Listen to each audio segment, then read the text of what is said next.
Gis Noybin, abot namin sa Bye Bye Beach Resort. Dumanhog.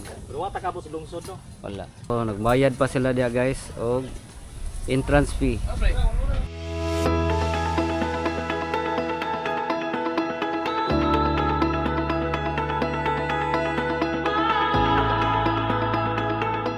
So naka-anhem diri 2023 bago pa sila nag-recover sa Baguio. Karon nindot-nindot na.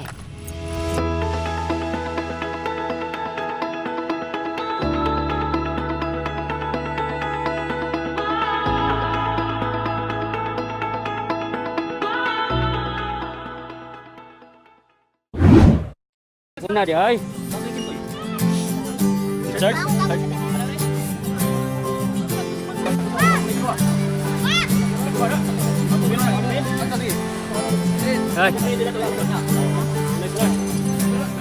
Kantayin na yung mikropono.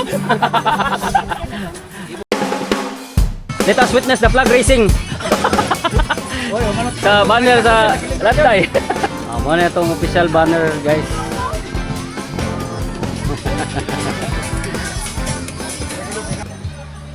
Okay, maingod to mga kalantay. Karon taon atong interviewon nato ang usa sa mga importante nga personahe sa Lantay Moto Club Organization. Maingod to dia si Robel.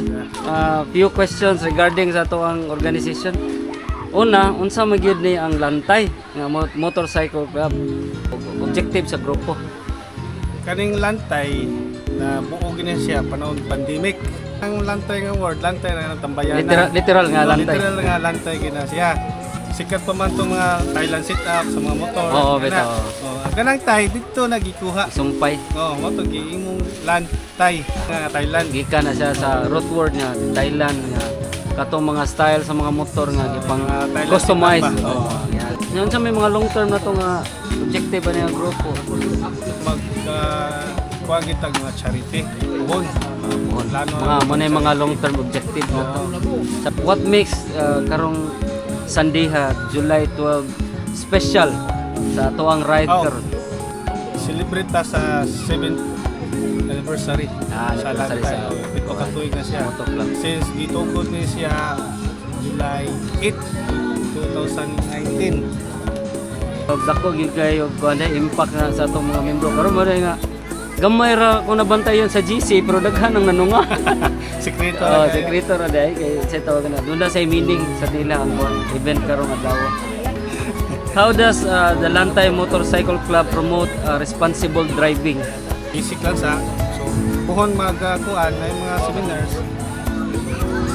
Willing ta mo kapal sa mga participant na wala pa nag-price nga wala kita Atong pacing na to. Overtake na signal light gamit kita Mga basic signs. Para sa katong mga ganahan mo appeal sa grupo. Welcome kayo Sa may ilang angay basta buhaton. naala guys driver license registrado motor ini kain sa motor Wala discrimination. Ana salamat kayo sa time.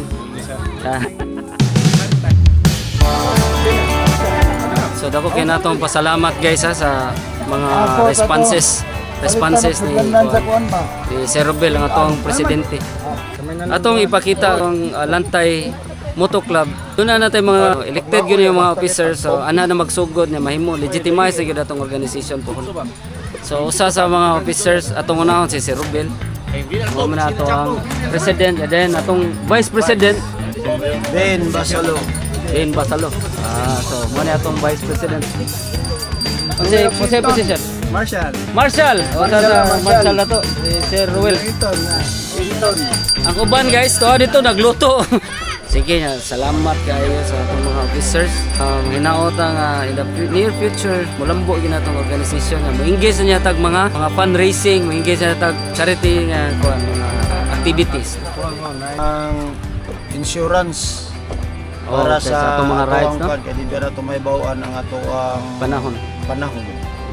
Salamat kayo, mag-continue, mag-enjoy diri karon taon, mag-games na niya mayroon taon. Mga pangos may mga dagba dyan may anak. Dako. Why reklamo haya kani na kinahanglan og kuan. Pao di arko apel.